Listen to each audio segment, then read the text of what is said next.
Good morning, dear students.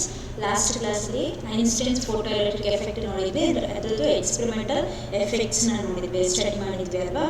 Next photo electric cells. A photoelectric cell is a device that converts light energy into electrical energy. Light ಎನರ್ಜಿಯಿಂದ electrical ಎನರ್ಜಿಗೆ convert ಮಾಡುವಂಥ ಒಂದು ಡಿವೈಸ್ನ ನಾವೇನು ಹೇಳ್ತೀವಿ, photo electric cells ಅಂತ ಹೇಳ್ತೀವಿ. Okay, there are 3 types of photo electric cells. Photo electric ಸೆಲ್ಸಲ್ಲಿ 3 ಥರ ಹೇಳ್ತೀವಿ ನಾವು. That is photo emissive cell, photo conductive cell ಮತ್ತು ಫೋಟೋ ವೋಲ್ಟಾಯಿಕ್ ಸೆಲ್ ಅಂತ ಹೇಳ್ತೀವಿ. ಸೊ ಫೋಟೋ ಎಲೆಕ್ಟ್ರಿಕ್ ಸೆಲ್ ಅಂತ ಹೇಳಿದ್ರೆ which converts light energy into electrical energy. Light ಎನರ್ಜಿನ ಎಲೆಕ್ಟ್ರಿಕಲ್ ಎನರ್ಜಿಯಾಗಿ ಕನ್ವರ್ಟ್ ಮಾಡೋ ಅಂಥ ಒಂದು ಡಿವೈಸ್ನ ನಾವೇನು ಹೇಳ್ತೀವಿ, ಫೋಟೋ ಎಲೆಕ್ಟ್ರಿಕ್ ಸೆಲ್ ಅಂತ ಹೇಳ್ತೀವಿ. there are 3 types of photo electric cell: photo emissive, photo conductive ಮತ್ತೆ photo voltaic cell ಅಂತ ಹೇಳ್ತೀವಿ. ನೆಕ್ಸ್ಟ್ ಅಪ್ಲಿಕೇಶನ್ಸ್, ಎಲ್ಲೆಲ್ಲಿ ಯೂಸ್ ಮಾಡ್ತಾರೆ ಈ ಫೋಟೋ ಸೆಲ್ಸ್ ಅಥವಾ ಫೋಟೋ ಎಲೆಕ್ಟ್ರಿಕ್ ಸೆಲ್ಸ್ನ ಎಲ್ಲಿ ಯೂಸ್ ಮಾಡ್ತಾರೆ ಅಂತ ನೋಡೋಣ. Photo electric cells are used in counting machines. So ಈ ನೋಟ್ ಎಲ್ಲ ಕೌಂಟ್ ಮಾಡಬೇಕಾದ್ರೆ ಕೌಂಟಿಂಗ್ ಮಿಷನ್ಸ್ ಇರುತ್ತಲ್ಲ, ಅದರಲ್ಲಿ ಏನು ಯೂಸ್ ಮಾಡ್ತಾರೆ, ಫೋಟೋ ಎಲೆಕ್ಟ್ರಿಕ್ ಸೆಲ್ಸ್ ಅಥವಾ ಫೋಟೋ ಸೆಲ್ಸ್ನ ಯೂಸ್ ಮಾಡ್ತಾರೆ. ಇನ್ ಆಟೋಮೆಟಿಕ್ ಫೈರ್ ಅಲಾರಾಮ್ ಅಲ್ಲಿ ಯೂಸ್ ಮಾಡ್ತಾರೆ. ಬರ್ಗ್ಲರ್ಸ್ ಅಲಾರಾಮ್, ಅದು ಕೂಡ ಅಲಾರಾಮ್ ಅಂದರೆ ನಮಗೆ ಇಷ್ಟು ಮಿನಿಟ್ಗೆ ಸೌಂಡ್ ಆಗಬೇಕು ಅಂತ ಅಂದಾಗ ಟೈಮ್ ಸೆಟ್ ಮಾಡಲಿಕ್ಕೋಸ್ಕರ ಆ ಒಂದು ಫ್ರೀಕ್ವೆನ್ಸಿ ಏನು ರೇಡಿಯೇಷನ್ ಇರುತ್ತೆ, ಆ ರೇಡಿಯೇಷನ್ನ ಅಡ್ಜಸ್ಟ್ ಮಾಡಿಬಿಟ್ಟು ಏನು ಮಾಡಿರ್ತಾರೆ, ಆ ಒಂದು ಟೈಮ್ನ ಸೆಟ್ ಮಾಡ್ಕೊಂಡು ಅಷ್ಟೊತ್ತಿಗೆ ಅಲಾರಾಮ್ ಸೈಲೆಂಟ್ ಹೋಗುತ್ತೆ. ಅದನ್ನು ಬರ್ಗ್ಲರ್ಸ್ ಅಲಾರಾಮ್ ಅಥವಾ ಫೈರ್ ಆಟೋಮೆಟಿಕ್ ಫೈರ್ ಅಲಾರಾಮ್ ಅಂತೀವಿ. In cameras for the automatic adjustment of the aperture. ಕ್ಯಾಮ್ರಾದಲ್ಲಿ ಆ ಒಂದು ಅಪಾರ್ಚರ್ ಏನು ಇರ್ತದೆ ಅದನ್ನು ಆಟೋಮೆಟಿಕ್ ಅಡ್ಜಸ್ಟ್ಮೆಂಟ್ ಆಗಲಿಕ್ಕೋಸ್ಕರ ಏನು ಮಾಡಿರ್ತಾರೆ, ಕ್ಯಾಮ್ರಾಸಲ್ಲಿ ಯೂಸ್ ಮಾಡ್ತಾರೆ ಫೋಟೋ ಸೆಲ್ಸ್ನ. In automatic switching on and off street light. Street light automatic on off. Solar street lights ನೋಡಿದ್ದೀರಾ, ಸೋಲಾರ್ ಸ್ಟ್ರೀಟ್ ಲೈಟ್ಸ್ ಏನಾಗುತ್ತೆ, ಬೆಳಗ್ಗೆಯಿಂದ ಹೀಟ್ ಆಗುತ್ತೆ, ಏನಾಗುತ್ತೆ ಆ ಒಂದು ಎನರ್ಜಿನ ಸೋಲಾರ್ ಎನರ್ಜಿನ ತೊಗೊಂಡು ಚಾರ್ಜ್ ಆಗುತ್ತೆ. ಆಮೇಲೆ ನೈಟ್ ಆದ ತಕ್ಷಣ ಆ ಒಂದು ಆನ್ ಆಗುತ್ತೆ, ಲೈಟು ಆನ್ ಆಗುತ್ತೆ. ಅದನ್ನು ಸೋಲಾರ್ ಸ್ಟ್ರೀಟ್ ಲೈಟ್ ಕೆಲವೊಂದು ಕಡೆ ಯೂಸ್ ಮಾಡಿದ್ದಾರೆ. ಶಿವಮೊಗ್ಗದಲ್ಲೂ ಕೂಡ ಸೋಲಾರ್ ಸ್ಟ್ರೀಟ್ ಲೈಟ್ನ ನಾವು ನೋಡ್ಬೋದು. ಅದಲ್ಲೂ ಕೂಡ ಏನು ಮಾಡ್ತಾರೆ, ಈ ಒಂದು ಫೋಟೋ ಸೆಲ್ಸ್ನ ಯೂಸ್ ಮಾಡಿರ್ತಾರೆ. Okay, next in temperature measurement and control. Temperature, ಯಾವುದೋ ಒಂದು ಡಿವೈಸ್ನ ಟೆಂಪರೇಚರ್ ಮೆಷರ್ ಮಾಡಬೇಕು ಅಥವಾ ಅದನ್ನು ಕಂಟ್ರೋಲ್ ಮಾಡಬೇಕು. It may be low or high, ಅದನ್ನು ಯೂಸ್ ಅಲ್ಲಿ ಅಂಥ ಒಂದು ಸಿಚುಯೇಷನಲ್ಲಿ ಈ ಫೋಟೋ ಸೆಲ್ಸ್ಗಳನ್ನ ಯೂಸ್ ಮಾಡ್ತಾರೆ. Used for the reproduction of sound in cinema ಹಾಲ್ಸಲ್ಲಿ ನಮಗೆ ಸೌಂಡ್ ಪರ್ಪಸ್ಗೆ ಬೇಕು ಅಂದಾಗ ಅಲ್ಲೂ ಕೂಡ ಫೋಟೋ ಸೆಲ್ಸ್ನ ಯೂಸ್ ಮಾಡ್ತಾ ಹೋಗ್ತಾರೆ. ಇನ್ ಟೆಲಿವಿಷನ್ ಕ್ಯಾಮ್ರಾ, ಟಿವಿಯಲ್ಲಿ ಯೂಸ್ ಮಾಡ್ತಾರೆ. ಟಿವಿಯಲ್ಲಿ ನಮಗೆ ಏನು ಕಾಣಿಸಿರುತ್ತೆ ಕ್ಯಾಮ್ರಾ, ಆ ಒಂದು ಕ್ಯಾಮ್ರಾದಲ್ಲಿ ಟಿವಿಯಲ್ಲಿ ಯೂಸ್ ಮಾಡ್ತಾರೆ ಫೋಟೋ ಸೆಲ್ಸ್ನ. Used for comparison of luminous intensities. So ಇಂಟೆನ್ಸಿಟಿನ ಕಂಪೇರ್ ಮಾಡಲಿಕ್ಕೆ ಯೂಸ್ ಮಾಡ್ತಾರೆ ಈ ಸೋಲಾರ್ ಸೆಲ್ಸ್ನ. In controlling the thickness of paper or metal sheet. Metal industries ಅಥವಾ ಪೇಪರ್ ಇಂಡಸ್ಟ್ರೀಸಲ್ಲಿ ಥಿಕ್ನೆಸ್, ಕೆಲವೊಂದು ಕಡೆ ಶೀಟು ದಪ್ಪ ಬೇಕು, ಕೆಲವೊಂದು ಕಡೆ ಮೆಟಲ್ ಶೀಟು ತಿಕ್ಕಾಗಬೇಕು, ಕೆಲವೊಂದು ಕಡೆ ಥಿನ್ ಶೀಟ್ಸ್ ಬೇಕು. ಆ ತಿಕ್ ಮತ್ತು ಥಿನ್ ಶೀಟ್ಸ್ನ ಪೇಪರ್ನ ಕಂಟ್ರೋಲ್ ಮಾಡಲಿಕ್ಕೆ ಏನು ಮಾಡ್ತಾರೆ, ಆ ಒಂದು ಫೋಟೋ ಸೆಲ್ಸ್ನ ಯೂಸ್ ಮಾಡ್ತಾರೆ. In locating minor faults in metal sheets. So minor faults ಅಂತ ಹೇಳಿದಾಗ ಸಪೋಸ್ ಈಗ ಯಾವುದೋ ಒಂದು ಮೆಟಲ್ ಶೀಟ್ ಇರುತ್ತೆ, ಆ ಮೆಟಲ್ ಶೀಟಲ್ಲಿ ಎಲ್ಲೋ ಒಂದು ಸ್ಮಾಲ್ ಅಪಾರ್ಚರ್ ಇರುತ್ತೆ, ಅದು ನಮಗೆ ಕಾಣಿಸ್ತಿರಲ್ಲ. ಆ ಒಂದು ಫೋಟೋ ಸೆಲ್ನ ಯೂಸ್ ಮಾಡಿಕೊಂಡು ಆ ಮೈನರ್ ಅಪಾರ್ಚರ್ ಅಥವಾ ಎಲ್ಲೋ ಒಂದು ಸ್ಮಾಲ್ ಬ್ರೇಕ್ ಆಗಿರುತ್ತೆ, ಆ ಬ್ರೇಕ್ ನಮಗೆ ಕಾಣಿಸಲ್ಲ. ಆ ಒಂದು ಬ್ರೇಕ್ನ ಫೈಂಡ್ ಔಟ್ ಮಾಡಲಿಕ್ಕೆ ಫೋಟೋ ಸೆಲ್ಸ್ನ ಯೂಸ್ ಮಾಡ್ತಾರೆ. So these are the applications of the photo cells. ಇವೆಲ್ಲ ಏನು ಅಪ್ಲಿಕೇಶನ್ಸ್, ಯಾವುದು ಫೋಟೋ ಸೆಲ್ಸ್. ಫೋಟೋ ಸೆಲ್ಸ್ ಅಂತ ಹೇಳಿದ್ರೇನು, the device which is use to converts light energy to electrical energy. Light ಎನರ್ಜಿಯಿಂದ electrical ಎನರ್ಜಿಯಾಗಿ ಕನ್ವರ್ಟ್ ಮಾಡೋಕ್ಕೆ ಇರುವಂಥ ಡಿವೈಸ್ನ ನಾವು ಏನು ಹೇಳ್ತೀವಿ, ಸೊ ಫೋಟೋ ಸೆಲ್ಸ್ ಅಂತ ಹೇಳ್ತೀವಿ, ಫೋಟೋ ಎಲೆಕ್ಟ್ರಿಕ್ ಸೆಲ್ಸ್ ಅಂತ ಹೇಳ್ತೀವಿ. There are 3 types of the photo cells: photoconductive, photoemissive and photovoltaic. Next, dual nature of matter. Concept of matter waves or de Broglie hypothesis. So de Broglie ಅನ್ನೋರು ನಮಗೆ ಒಂದು wave nature ಮತ್ತು ಒಂದು particle nature ಮೇಲೆ ನಮ್ಗೆ ಏನು ಮಾಡಿದ್ರು, ಕೆಲವೊಂದು ಎಕ್ಸ್ಪೆರಿಮೆಂಟನ್ನು ಮಾಡಿಬಿಟ್ಟು ನಮಗೆ ಕೆಲವೊಂದು ಕಾಂಟ್ರಿಬ್ಯೂಷನ್ನ ಕೊಟ್ಟರು. Certain phenomena such as interference, diffraction, polarization can be explained on the basis of wave nature of radiation. ಅಲ್ವಾ ನೀವು ಸ್ಟಾರ್ಟಿಂಗ್ ಚಾಪ್ಟರ್ಸಲ್ಲಿ ಓದಿರ್ತೀರ, ನೀವು ವೇವ್ಸ್ ಚಾಪ್ಟರ್, ವೇವ್ ಆಪ್ಟಿಕ್ಸು, ರೇ ಆಪ್ಟಿಕ್ಸ್ ಎಲ್ಲ ಓದ್ತೀರಾ, ಈ ಸೆಕೆಂಡ್ ಇಯರಲ್ಲೇ ಓದ್ತೀರಾ. ಆ ಒಂದು ವೇವ್ ಆಪ್ಟಿಕ್ಸ್ ಮತ್ತು ರೇ ಆಪ್ಟಿಕ್ಸಲ್ಲಿ ಓದಬೇಕಾದ್ರೆ ಯಾವ್ಯಾವ ಕಾನ್ಸೆಪ್ಟ್ ಓದ್ತೀವಿ ನಾವು, ಇಂಟರ್ಫರೆನ್ಸು, ಡಿಫ್ರಾಕ್ಷನು, ಪೋಲರೈಸೇಷನು, ಇವೆಲ್ಲವೂ ಕೂಡ ನಾವು ಏನು ಯೂಸ್ ಮಾಡ್ಕೊಂಡು ಹೇಳ್ತೀವಿ ನಾವು, on the basis of the wave ನೇಚರ್ನ ಯೂಸ್ ಮಾಡಿಕೊಂಡು ನಾವೇನು ಮಾಡ್ತೀವಿ, ಎಕ್ಸ್ಪ್ಲೇನ್ ಮಾಡ್ತಾ ಹೋಗ್ತೀವಿ ಫಿನಾಮಿನಾಗಳನ್ನ.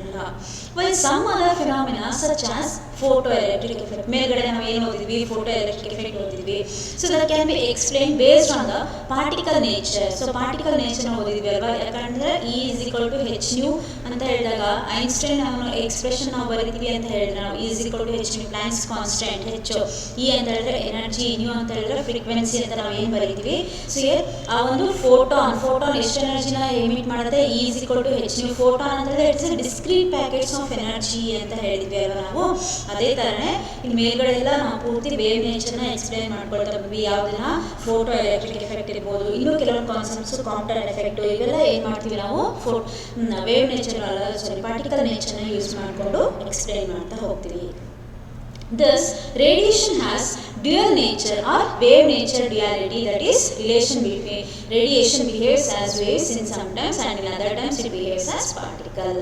ಹಾಗಾದರೆ ಡಿ ಬ್ರೋಗ್ಲಿ ಅನ್ನೋರು ನಮ್ಗೆ ಏನು ಹೇಳಿದ್ರು, ಸೊ ಕೆಲವೊಂದ್ಸಲ ವೇವ್ಸು ಪಾರ್ಟಿಕಲ್, ಕೆಲವೊಂದ್ಸಲ ರೇಡಿಯೇಷನು ವೇವ್ಸ್ ಥರ ಬಿಹೇವ್ ಮಾಡುತ್ತೆ, ಕೆಲವೊಂದ್ಸಲ ಪಾರ್ಟಿಕಲ್ ಥರ ಬಿಹೇವ್ ಮಾಡುತ್ತೆ. ಸೊ ಆ ಒಂದು ಹೈಪೋಥಿಸಿಸ್ನ ಇಟ್ಕೊಂಡು ಆ ರೇಡಿಯೇಷನ್ ಯಾವ ಥರ ಬಿಹೇವ್ ಮಾಡುತ್ತೆ ಅಂದರೆ ನಮಗೆ ಹೇಳ್ತಾ ಹೋದ್ರು ಡಿ ಬ್ರೋಗ್ಲಿ.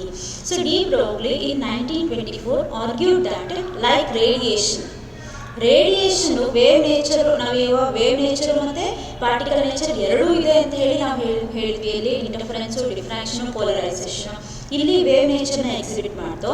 ಅದೇ ಫೋಟೋ ಎಲೆಕ್ಟ್ರಿಕ್ ಎಫೆಕ್ಟು, ಕಾಂಪ್ಟನ್ ಎಫೆಕ್ಟು ಇವೆಲ್ಲ ತೊಗೊಂಡಾಗ ಆ ಒಂದು ಇದು ಒಂದು ಎಫೆಕ್ಟ್ ಯಾವುದ್ರ ಬೇಸಿಸ್ ಮೇಲೆ, ಪಾರ್ಟಿಕಲ್ ನೇಚರ್ ಮೇಲೆ. ಹಾಗಾದರೆ ರೇಡಿಯೇಷನ್ಗೆ ನಮ್ಗೆ ಏನಿದೆ, ಪಾರ್ಟಿಕಲ್ ನೇಚರ್ ಇದೆ, ವೇವ್ ನೇಚರ್ ಇದೆ ಅಂತ ಆಯಿತು.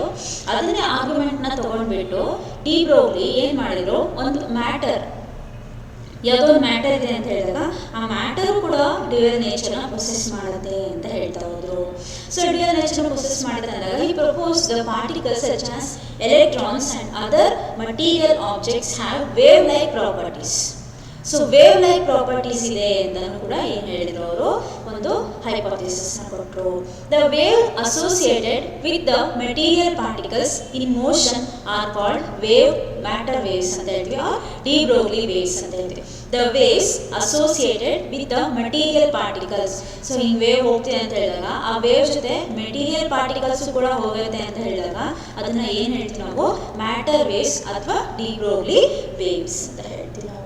Okay, the waves associated with the material particles in motion are called matter waves or de Broglie waves ಅಂತ ಹೇಳ್ತೀವಿ. ನೆಕ್ಸ್ಟ್ ಡಿ ಬ್ರೋಗ್ಲಿ ಈಕ್ವೇಷನ್ ಹೇಗೆ ಬರುತ್ತೆ ಅಂತ ನೋಡೋಣ. D Broglie wave equation. The energy of A photon we know that E is equal to h nu ಅಲ್ವಾ. According to Planck's quantum theory ನಾವೇನು ಬರ್ತೀವಿ, E is equal to h nu ಬರ್ತೀವಿ ನಾವು. Well ಹೆಚ್ ಅನ್ನೋದು ಪ್ಲಾಂಕ್ಸ್ ಕಾನ್ಸ್ಟೆಂಟ್ ಗೊತ್ತು, new ಅಂತ ಹೇಳಿದ್ರೆ frequency of radiation ಅನ್ನೋದು ಗೊತ್ತು. ಈ photon is considered as a particle of mass m, then its energy according to Einstein's mass energy relation is given by E is equal to mc² ಅಲ್ವಾ. Einstein's ಪ್ರಕಾರ E is equal to mc² ಗೊತ್ತು, and according to the Planck's quantum theory E is equal to h nu ಗೊತ್ತು. Both the equations are equal to the E only. E left LHS ಏನಿದೆ ನಮಗೆ E ಏನಿದೆ, so that we can equate RHS ನ equate ಮಾಡ್ಕೊಳ್ತಾ ಹೋಗೋಣ. So that is h nu is equal to mc² ಆಯಿತು. Next hc/λ is equal to mc², ನ್ಯೂನ c/λ ಅಂತ ಬರ್ಕೊಂಡಿದ್ದೀವಿ ಅಷ್ಟೇ. h/λ ಒಂದು c ಕ್ಯಾನ್ಸಲ್ ಆಯಿತು, that is equal to mc. ಇಲ್ಲಿ ಒಂದು ಸಿ ಮತ್ತು ಇನ್ನೊಂದು ಸಿ ಕ್ಯಾನ್ಸಲ್ ಆಯಿತು. c/λ is equal to mc². Nu is equal to c/λ, h ಅಂತ ಬರ್ಕೊಳ್ಳೋಣ, ನ್ಯೂ ಅಂತ ಹೇಳಿದ್ರೆ c/λ that is equal to mc² ಆಯಿತು. ಸೊ ಹಿಯರ್ ಒಂದು ಸಿ ಕ್ಯಾನ್ಸಲ್ ಆಯಿತು. Next h/λ is equal to m into c ಆಯಿತು. So here lambda is equal to h divided by mc ಆಯಿತು. lambda is equal to ಇಲ್ಲ lambda ಮೇಲ್ಗಡೆ ಹೋಯಿತು, mc ಕೆಳಗಡೆ ಬಂತು. So that the product of mass and velocity ಅಲ್ವಾ. So that is defined as momentum. Momentum ಅಂತ ಹೇಳಿದ್ರೆ m into c, that is momentum. h is equal, lambda is equal to h divided by p. That's the equation 3 ಆಯ್ತು ತಗೋಣ. So de Broglie suggested that equation 3 is applicable to both photons and other material particles. Therefore, if a particle of mass m moves with a velocity v, then the de Broglie wavelength is given by. So ಇದು ನಮಗೆ ಏನು ಬಂದಿರೋದು ಒಂದು standard equation, lambda is equal to h by p ಅನ್ನೋದು ಒಂದು standard equation. So according to de Broglie ಪ್ರಕಾರ ಏನು ಅವ್ರು ಏನು ನಮಗೆ ಹೇಳಿದ್ರು ಅಂತ ಹೇಳಿದಾಗ ಈ ಒಂದು ಈಕ್ವೇಷನ್ ಏನು ಬಂದಿದೆ lambda is equal to h by p ಅನ್ನೋದು. So that is applicable for both the photons and other material particles. ಫೋಟಾನ್ಸ್ಗೂ ಬರುತ್ತೆ ಆ್ಯಂಡ್ ಅದರ್ ಮೆಟೀರಿಯಲ್ ಪಾರ್ಟಿಕಲ್ಸ್ಗೂ ಕೂಡ ಏನಾಗುತ್ತೆ ಬರುತ್ತೆ. So therefore if a material particle of mass m moves with a velocity, ಹಾಗಾದರೆ ಆ ಒಂದು ಸಿ ಅನ್ನೋದು ನಮಗೆ ಯಾವುದು ವೆಲಾಸಿಟಿ ಆಫ್ ಲೈಟ್ ಅಂತ ತಗೊಂಡಾಗ ಆದರೆ ಎಮ್ ಅನ್ನ ಮಾಸ್ ಎಮ್ ಇದೆ, ವೆಲಾಸಿಟಿ ವಿ ಅಂತ ಹೇಳ್ತೀವಿ ಅಂತ ಹೇಳಿದಾಗ ಬೇರೆ ಮೆಟೀರಿಯಲ್ ಪಾರ್ಟಿಕಲ್ ತಗೊಂಡಾಗ ಹಾಗಾದರೆ ಅದನ್ನು ಹೇಗೆ ಬರೀಬೋದು? lambda is equal to h by p, that is equal to h by mv. Because p is equal to m into c, mass into velocity of the light. ಇಲ್ಲಿ m into, if you consider v, velocity of the particle, so that we can write it as p as lambda is equal to h divided by m into v. That is equation 4. Where m is equal to p, momentum of the particle. Equation 4 is called as de Broglie wave equation. ಇದನ್ನ ಏನು ಹೇಳ್ತೀವಿ ನಾವು? de Broglie wave equation ಅಂತ ಹೇಳ್ತಾ ಹೋಗ್ತೀವಿ. Okay, this relation was first verified experimentally with electrons and later on for the neutrons, protons, atoms, molecules and other particles. So ಈ ಒಂದು first ಈ ರಿಲೇಷನ್ ಏನು ಬಂತು ಅದನ್ನ ಎಲೆಕ್ಟ್ರಾನ್ಸ್ ಮೇಲೆ ಏನು ಮಾಡಿದ್ರು, ಫಸ್ಟ್ ಎಕ್ಸ್ಪೆರಿಮೆಂಟ್ ಮಾಡ್ತಾ ಹೋದ್ರು. ಸೊ ಅಕಾರ್ಡಿಂಗ್ ಟು ಎಲೆಕ್ಟ್ರಾನ್ಸ್ ಮೇಲೆ ಎಕ್ಸ್ಪೆರಿಮೆಂಟ್ ಮಾಡಿದಾಗ ಡಿ ಬ್ರೋಗ್ಲಿ ಈಕ್ವೇಷನ್ನ ಯಾವ್ಯಾವ ಥರ ಬರ್ಕೋಬೋದು ಅಂತ ಹೇಳ್ಬಿಟ್ಟು ಒಂದಿಷ್ಟು ಅದರ್ ಫಾರ್ಮ್ಸ್ನ ನೋಡ್ತಾ ಹೋಗೋಣ. ಅಲ್ಲಿ other forms of de Broglie equation. If Ek be the kinetic energy of a particle, then Ek is equal to half mv square. ಅಲ್ವಾ? kinetic energy ಅಂತ ಹೇಳಿದಾಗ kinetic energy can be written as half mv square, that is equal to m square v square by 2m. ಅಂದರೆ ಇದನ್ನ ಏನು ಮಾಡಿದ್ವಿ, mv square by 2 ಇದೆ, ಅದನ್ನ m ಇಂದ ಮಲ್ಟಿಪ್ಲೈ m ಇಂದ ಡಿವೈಡ್ ಮಾಡಿದ್ವಿ. So that it is m square v square divided by 2m. ಹಾಗಾದರೆ m square v square can be written as mv whole square divided by 2m, product of mass and velocity, which can be written as momentum square divided by 2m, that is p square by 2m. So we can write it as, ಹಾಗಾದರೆ ಏನು ಬರೀಬೋದು ನಾವು, p is equal to, therefore p is equal to ಏನು ಬರ್ಕೋಬೋದು, kinetic energy Ek is equal to p square by 2m, p is equal to root of 2m into Ek. ಇದು next. ಹಾಗಾದರೆ D Broglie wavelength ಏನಿದೆ ನಮಗೆ, lambda is equal to h by p ಇದೆ. So equation ಹಾಕೊಂಡ್ರೆ lambda is equal to h by p ಏನು ಬರ್ಕೋಬೋದು, root of 2m into Ek. ಲ್ಯಾಂಬ್ಡಾನ h by p ಬರೆದು ಇದನ್ನು ಕೂಡ ಬರ್ಕೋಬೋದು. Okay, next, when a charged particle of charge q is accelerated through a potential difference v volt, so qv is equal to half mv square ಅಲ್ವಾ. So ಒಂದು ಯಾವುದೋ ಒಂದು charge particle, ಅದು charge q ಇದೆ, ಅದನ್ನ ಸಮ್ ಪೊಟೆನ್ಷಿಯಲ್ ಡಿಫರೆನ್ಸ್ v ಅಲ್ಲಿ ನಾವು ಅದನ್ನ ಏನು ಮಾಡ್ತೀವಿ, ಆಕ್ಸಿಲರೇಟ್ ಮಾಡ್ತಾ ಇದೀವಿ ಅಂತ ಹೇಳಿದಾಗ, so that is qv is equal to half mv square ಅಂತ ಬರ್ಕೋಬಹುದು ನಾವು. Okay, that is qv is equal to half mv square. ಇದನ್ನ ಏನು ಮಾಡ್ಕೊಳ್ತೀವಿ, ಈ ಕಡೆ ತಗೊಳ್ಳೋಣ, ಇಲ್ಲಿ ಇದನ್ನು ಅಗೇನ್ ಮತ್ತೆ 2m ಇಂದ ಮಲ್ಟಿಪ್ಲೈ ಮಾಡ್ಕೊಳ್ತಾ ಹೋಗೋಣ. Half mv square into m divided by m ಅಂತ ಹೇಳಿ, that is equal to half m square v divided by m ಆಯಿತು. ಸರಿ, mv square that is equal to half m square v square ಅಂದರೆ p square divided by m ಆಯಿತು. Next ಇಲ್ಲೇನಾಯ್ತು, ಹಾಗಾದರೆ ಅದನ್ನ ಆ ಕಡೆ ಕಳಿಸ್ಕೊಂಡ್ರೆ qv ಇದೆ, ಆ qvನ ಹಾಗೆ ಬರ್ಕೊಂಡ್ರೆ qv ಕೆಳಗಡೆ ಡಿನಾಮಿನೇಟರ್ ಏನಿದೆ 2m, that is equal to p square. p is equal to root of 2m into qv. p is equal to root of 2m into QV. Again, when substituting the value of P in equation 1, lambda is equal to h by P ಏನು ಬಂದಿದೆ substitute ಮಾಡಿದ್ರೆ h divided by root of 2m into QV. Okay, this is another form of the de Broglie wave equation. When an electron is accelerated through a potential difference of V, its de Broglie wavelength is given by lambda is equal to 12.27 divided by root V angstrom. ಇಲ್ಲಿ just ನಾವು particle charge particle ಹೇಳಿದ್ವಿ, ಅದ್ರ charge ಗೊತ್ತಿಲ್ಲ, ಯಾವ potential difference ಗೊತ್ತಿಲ್ಲ, but we ಮತ್ತೆ Q ತಗೊಂಡು ಒಂದು ಜನರಲ್ ಇಕ್ವೇಶನ್ ಬರೆದ್ವಿ. ಇದೇನು ಬಂತು ನಮಗೆ ಈ ಥರ ಬಂತು. ಅದೇನೆ ಒಂದು ಎಲೆಕ್ಟ್ರಾನ್ ತಗೊಂಡ್ವಿ ಅಂತ ಹೇಳಿದಾಗ ಎಲೆಕ್ಟ್ರಾನ್ಗೆ ಮಾಸ್ ಇದೆ, ಚಾರ್ಜ್ ಇದೆ. ಆ ಒಂದು ಎರಡೂ ಕೂಡ ವ್ಯಾಲ್ಯೂನ ಹಾಕೊಂಡು ಹೆಚ್ ಅಂತ ಹೇಳಿದ್ರೆ ಪ್ಲಾಂಕ್ಸ್ ಕಾನ್ಸ್ಟೆಂಟ್ ಹಾಕೊಂಡಾಗ ವಿ ಯಾವ ಒಂದು ಪರ್ಟಿಕ್ಯುಲರ್ ಪೊಟೆನ್ಷಿಯಲ್ ಡಿಫರೆನ್ಸ್ ವಿ ಅಲ್ಲಿ ಆಕ್ಸಿಲರೇಟ್ ಮಾಡಿದ್ರೆ ಎಲೆಕ್ಟ್ರಾನ್ನ ಆ ಒಂದು ಲ್ಯಾಂಬ್ಡಾ ಏನು ಬರುತ್ತೆ ನಮಗೆ 12.27 divided by root V angstrom. ಸರಿ, ಕ್ಯಾಲ್ಕುಲೇಟ್ ಮಾಡಬೇಕು.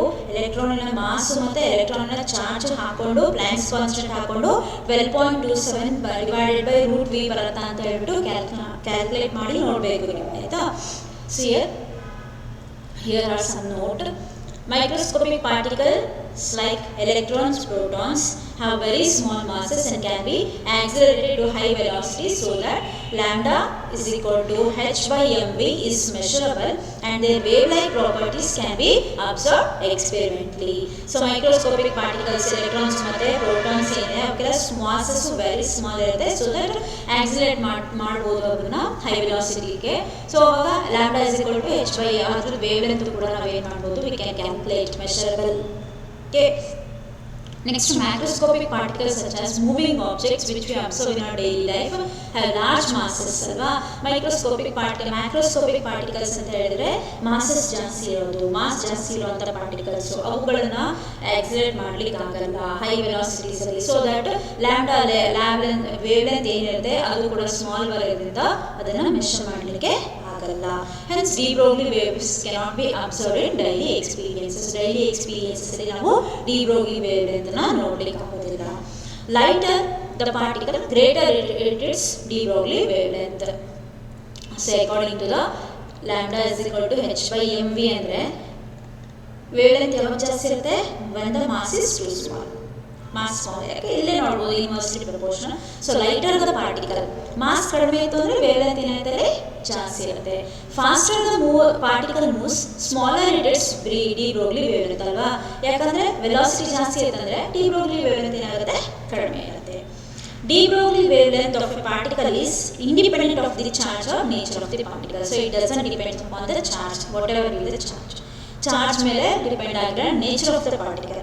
ಸೊ ಯಾವ ನೇಚರಲ್ಲಿ ಇರುತ್ತೆ ಅದು ಪಾರ್ಟಿಕಲ್ ಮೇಲೆ ಡಿಪೆಂಡ್ ಆಗಲಿ, mainly depends upon the mass and velocity.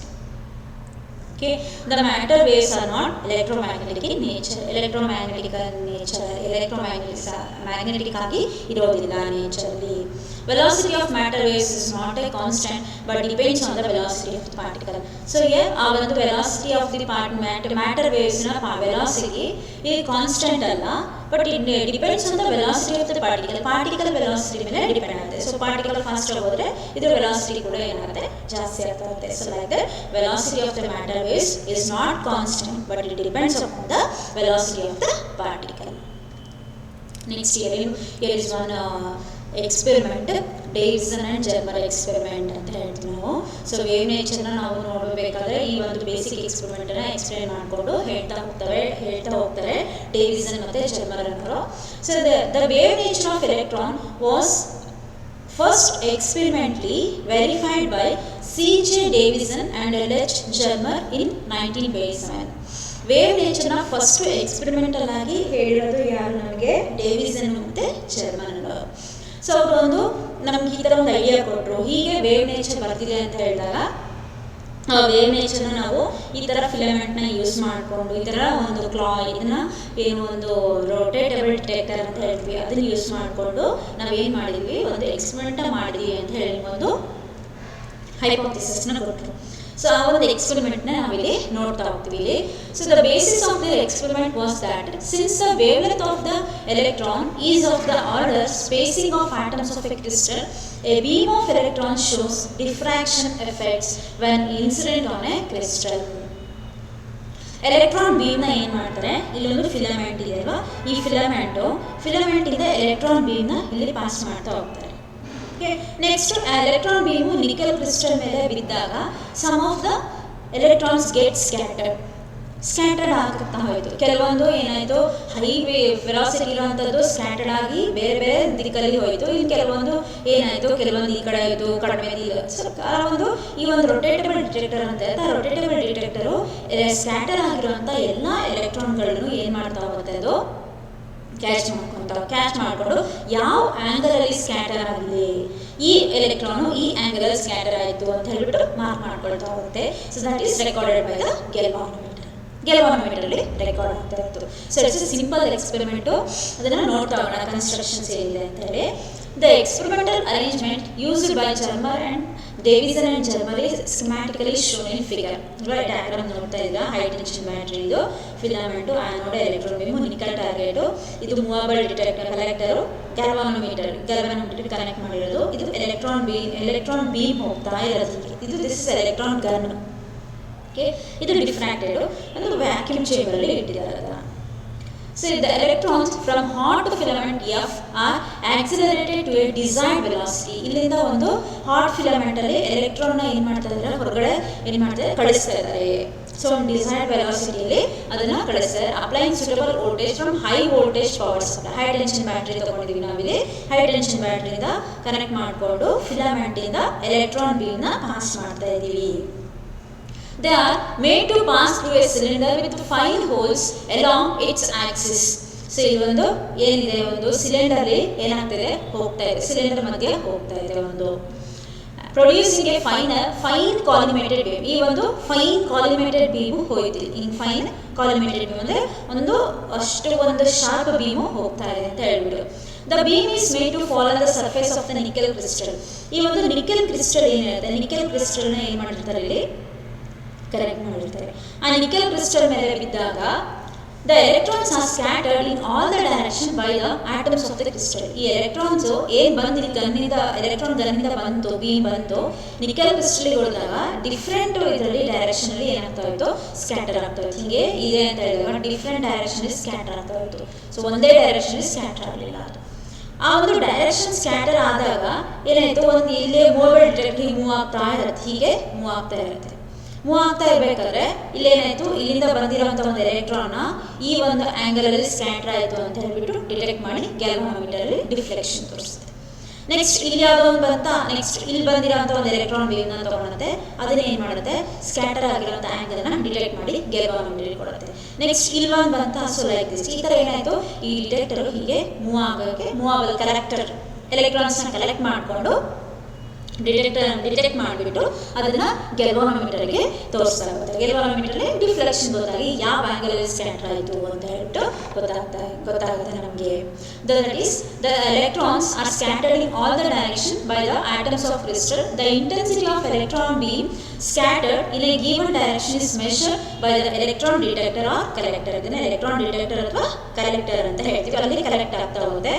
The detector can be moved on a circular scale as it is and is connected to a sensitive galvanometer. ಇಲ್ಲಿ galvanometer ಗೆ connect ಮಾಡಿರ್ತೀವಿ. So this can be movable like this. ಈ ತರ ಏನಾಗಬಹುದು, circular ಆಗಿ move ಆಗಬಹುದು ಅದು. Okay, which records the current record ಆಗ್ತದೆ ನಮಗೆ. The deflection of the galvanometer is proportional to the intensity of the electron beam entering the collector. The apparatus is enclosed in a vacuated chamber. ಆ ಒಂದು enter ಆಪರೇಟರ್ಸ್ನ ವ್ಯಾಕ್ಯೂಟೆಡ್ ಚೇಂಬರಲ್ಲಿ ಇಟ್ಟಿರ್ತಾರೆ. ಹಾಗಾದರೆ ಇದರಿಂದ ನಾವು ಏನು observe ಮಾಡಿದ್ವಿ, by moving the detector observation by moving the detector on the circular scale at different positions, the intensity of the scattered electron beam is measured for different values of angle of scattering theta, which is the angle between the incident and the scattered electron beams. ಅಲ್ವಾ, ಅಲ್ಲಿ ನೋಡಿದ್ವಿ detector ಬಂತು ಹಿಂಗಾಯಿತು. So ಈ angle ಇಲ್ಲಿ incident, ಇಲ್ಲಿ scattered, ಈ ಆ್ಯಂಗಲನ್ನು measure ಮಾಡ್ಕೊಂಡಿದ್ದೀವಿ. Okay, ಆ ಆ್ಯಂಗಲನ್ನು ಮೆಷರ್ ಮಾಡಿಕೊಂಡಾಗ the variation of intensity of the scattered electrons with the angle of scattering theta is obtained for different accelerating voltages. ಹಾಗಾದರೆ ಇಲ್ಲಿ ಆ್ಯಂಗಲ್ ಹಾಕ್ಕೊಳ್ತಾ ಹೋದರೆ ಇಲ್ಲಿ ಒಂದು ವೇರಿಯೇಷನ್ ಹಾಕಿದ್ದೀವಿ, ಇಲ್ಲಿ ಆ್ಯಂಗಲು, ಇಲ್ಲಿ ಇಂಟೆನ್ಸಿಟಿ ಹಾಕಿದರೆ ನಮಗೊಂದು ಈ ಥರ ಗ್ರಾಫ್ ಬರುತ್ತೆ. ಹಾಗಾದರೆ ಈ ಒಂದು 50 ಡಿಗ್ರಿಗೆ ಇಂಟೆನ್ಸಿಟಿ ಜಾಸ್ತಿ ಇದೆ ಅಂತ ಹೇಳಿದಾಗ ಹಾಗಾದರೆ ಅದು ವೋಲ್ಟೇಜ್ ಎಷ್ಟಿತ್ತು ನಮಗೆ ಆ್ಯಕ್ಚುಲಿ 54 ಅಷ್ಟು ವೋಲ್ಟೇಜು ಇತ್ತು ಅಂತ ನಮಗೆ 54 ವೋಲ್ಟ್ ಅಷ್ಟು. The experiment was performed by varying the accelerating voltage from 44 voltage to 68 voltage. 44 first 44 voltage ಕೊಟ್ಟರು, ಏನಾಯಿತು ಸಮ್ ಎಲೆಕ್ಟ್ರಾನ್ ವೇವ್ ಸ್ಕ್ಯಾಟರ್ ಆಗಿ ಇಲ್ಲಿಗೋ ತೋರಿಸು. ನೆಕ್ಸ್ಟ್ 45 46 ಈ ಥರ ವೇರಿ ಮಾಡ್ಕೊಳ್ತಾ ಹೋದ್ರು. ಓಕೆ, ವೇರಿ ಮಾಡ್ಕೊಳ್ತಾ ಹೋಗಿ ಎಲ್ಲಿ ತನಕ ವೇರಿ ಮಾಡ್ಕೊಳ್ತಾ ಹೋದ್ರು 68 ವೋಲ್ಟೇಜ್ ವಿ ತನಕನೋ ವೋಲ್ಟೇಜ್ ಬರೋ ತನಕನೋ ಏನು ಮಾಡ್ತಾ ಹೋದ್ರು ವೇರಿ ಮಾಡ್ಕೊಳ್ತಾ ಹೋದ್ರು. It was notice that A strong peak appeared in the intensity of this scattered electron for on accelerating voltage of 54 volt. ಹಾಗಾದರೆ ಒಂದು ಪೀಕ್ ವೋಲ್ಟೇಜ್ಗೆ ಏನಾಯಿತು ಮ್ಯಾಕ್ಸಿಮಮ್ ಆ್ಯಂಗಲ್ ಬಂತು ನಮ್ಗೆ. ಯಾವಾಗ 50 ಡಿಗ್ರಿ ಯಾವಾಗ ಬಂತು, ಒಂದು ಪೀಕ್ ವೋಲ್ಟೇಜ್ಗೆ 50 ಡಿಗ್ರಿಗೆ ಪೀಕ್ ವೋಲ್ಟೇಜ್ ಬಂತು ನಮಗೆ. Okay, that is at a scattering angle theta is equal to 50 degree. The appearance of the peak in a particular direction is due to the constructive interference of the electrons scattered from different layers of regularly spaced atom of the crystals. So the appearance of peak in a particular direction is due to the constructive interference. Constructive ಮತ್ತು destructive interference ಅಂತ ನಾವು ಓದಿದ್ವಲ್ಲ waste ಚಾಪ್ಟರಲ್ಲಿ. So ಒಂದು constructive ಇಂಟರ್ಫರೆನ್ಸ್ನ electrons ಏನಾಗ್ತದೆ scatter ಆಗ್ತಾ ಹೋಗುತ್ತೆ different ಆ್ಯಂಗಲ್ಸಲ್ಲಿ. So different ಆ್ಯಂಗಲ್ಸಲ್ಲಿ scatter ಆದಾಗ ನಮಗೆ ಇಲ್ಲಿ ಡಿಫ್ರೆಂಟ್ ಆ್ಯಂಗಲ್ಸಲ್ಲಿ ಸ್ಕ್ಯಾಟರ್ ಆಗ್ತದೆ ಅಂತ ಹೇಳಿದಾಗ ನಮಗೆ ಅದು ಮ್ಯಾಕ್ಸಿಮಮ್ ಯಾವಾಗ ನಮಗೆ ವೋಲ್ಟೇಜ್ ಬಂತು ಆ ಒಂದು 50 ಡಿಗ್ರಿಗೆ ಸ್ಕ್ಯಾಟರ್ ಆದಾಗ, that is scattered from different layers of the regularly spaced atoms of the crystals. From the electron diffraction measurements using Bragg's law in diffraction.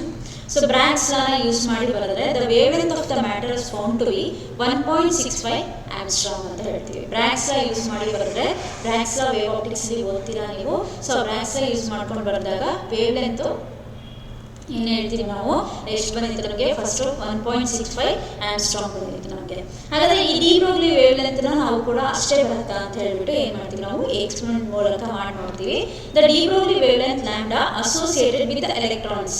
So electron ಬೀಮ್ನ ಕಳಿಸ್ತೀವಿ ಅಂದಾಗ lambda is equal to 12.27 divided by V root V angstrom. ಹಾಗಾದರೆ ಯಾವ potential difference ಎಷ್ಟಿತ್ತು ನಮ್ಗೆ ಅವಾಗಾದರೆ 54 ಇತ್ತು maximum ನಮಗೆ peak voltage ಬಂದಾಗ. That is V is equal to 54 ಹಾಕಿದರೆ ನಮಗೆ ಎಷ್ಟು ಬರುತ್ತೆ 1.66 ಬರುತ್ತೆ. 1.66 ಬರುತ್ತೆ ಅಂತ ಹೇಳಿದಾಗ there is an excellent agreement between the theoretical wave. Theoretical value ಮತ್ತು ಎಕ್ಸ್ಪೆರಿಮೆಂಟ್. ಥೆರಟಿಕಲ್ ವ್ಯಾಲ್ಯೂ ಏನು ಬಂದಿತ್ತು ನಮಗೆ ಬ್ರಾಗ್ಸ್ ಲಾ ಪ್ರಕಾರ ವೇವ್ಸಲ್ಲಿ ವೇವ್ ಆಪ್ಟಿಕ್ಸಲ್ಲಿ ನೀವು ಓದ್ತೀರಾ ಬ್ರಾಗ್ಸ್ ಲಾಲ್ಲಿ 1.65 ಬಂದಿತ್ತು.